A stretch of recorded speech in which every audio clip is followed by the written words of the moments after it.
right. Well, we're back for the June edition of the Beyond Wealth Advisors Economic Update. I'm John Cleaver, and with me today, or back with me today, is JC Ganote. Thank you, John. It's great to be back. And absolutely, it's been a couple months, but maybe a few things going on. But other than that, the year has really taken off. I know. How are we at June already? Right? I don't know. We're going to be talking about almost the fall before too long. I know it. Well, we're here today, and the Federal Reserve announced today that they're holding rates steady for now. So we're in summer, so I guess that's the hot topic of conversation right now.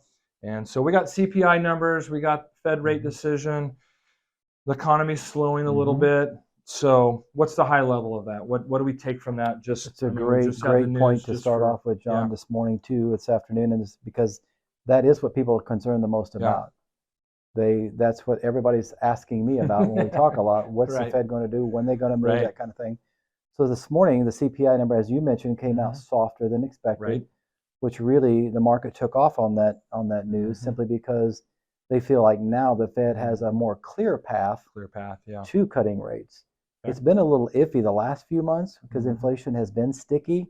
It's kind of stayed a little hotter, and there's some of the PCE numbers, personal consumption expenditure numbers that the Fed looks at have been a little trending to the higher side. But this number that came out this morning really gave the market kind of what they felt like was a green light to move forward to buy equities again because they feel like some more rate cuts are going to be coming later this year. So clearly rates don't need to go higher based on what we've learned today. That's correct.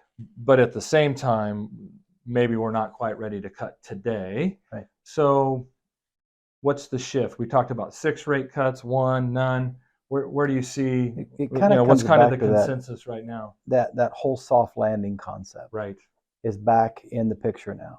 Soft landing meaning the rate that the inflation is coming down at the same time where rates can begin to be cut.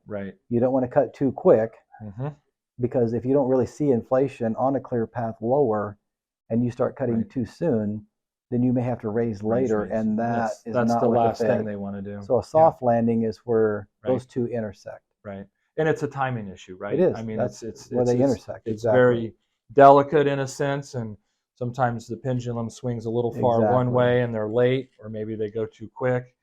And so how do you feel about kind of where we sit today? The Fed is still going to be diligent because I think they will err on the side of caution to not raise, not cut interest rates too quick because of that. Even if they're a little bit late in doing so.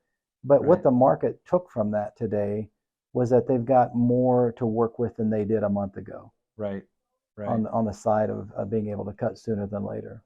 Not looking too short out, looking further out, a little more optimism of where we could be maybe even a year from now. There'll definitely be more cuts next year than there will be this year. But there's something about it that the market is wanting at least the first one sooner than later. Anxious for it. So impact on the larger U.S. economy when we think about, obviously this is one component of it, but what's the impact on the larger U.S. economy? That's a great question because when interest rates come down, it bodes well for all companies. Earnings have been strong across the board. What was just recently let out on the economy on the first quarter, earnings have been really strong. Well, they can only be stronger, if rates come down. Profit margins stayed really high with a lot of the companies that reported. Profit margins weren't as impacted with the rates being as high as they have been. A lot of these companies were able to effectively manage their bottom line even in the face of higher interest rates. So a cut in interest rate across the board for most companies is going to be received very well. And I think you're going to see some expansion in stock prices when rates do actually start getting cut. Some companies almost in effect had a soft landing because they were able to kind of grow their way through this kind of period of uncertainty. And yet there's some great companies that are undervalued right now. There are. I mean, when you look at where the growth has come in the indices, it's not across the board yet. No, a good point, because if you really look at the Dow Jones Industrial Average so far this year, it's only up about 3.8% as of today. The S&P equal weight is only up about 4.5%. So that means in the equal weight index of the S&P 500, it's not done as well as the overall S&P 500 that we know today, that we see on TV, because it's so much technology in it.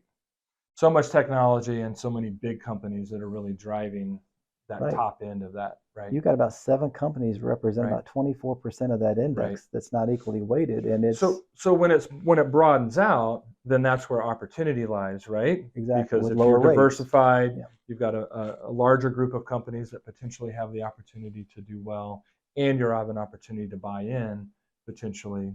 Exactly. Now, so. It's not too late. Yeah. In other words, it's really not too late if you feel Yeah. like you've been in cash or that you've had a larger cash position, because you've not missed out completely by a long shot. Yeah. There's still a lot of You hear the opportunity. headlines and you might feel that way, Yeah. but in reality, yeah. there's much more It opportunity is. there. You look at And I know, I mean, we talk about this a lot with our clients, but kind of the age-old adage of it's about time in the market, right. not timing the market. Exactly. So how does that apply today, like with what we see going on Yeah, I today? mean, depending on a person's time horizon, obviously, jumping in and jumping out is not what really makes you successful in the market. Right.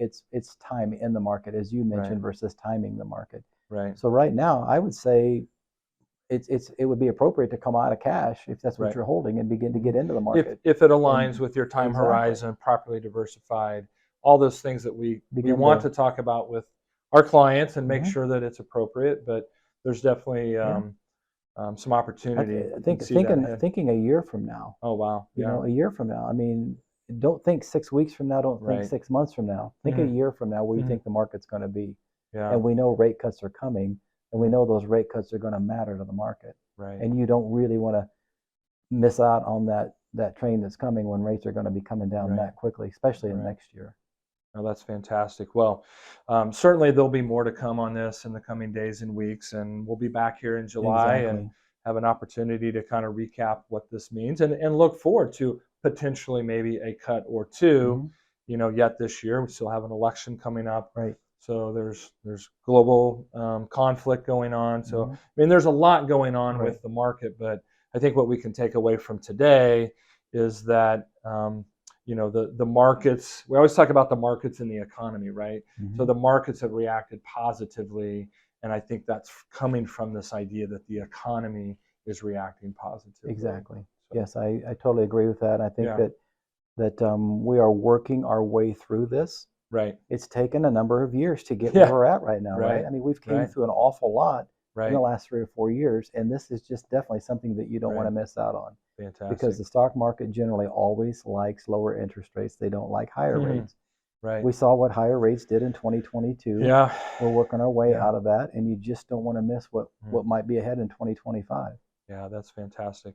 Well, let's wrap it up. JC, as always, great to have you. Thank you, John. Appreciate I your appreciate time. being here. If you haven't had a chance to connect with your advisor through the spring and early summer, make sure you take advantage of that.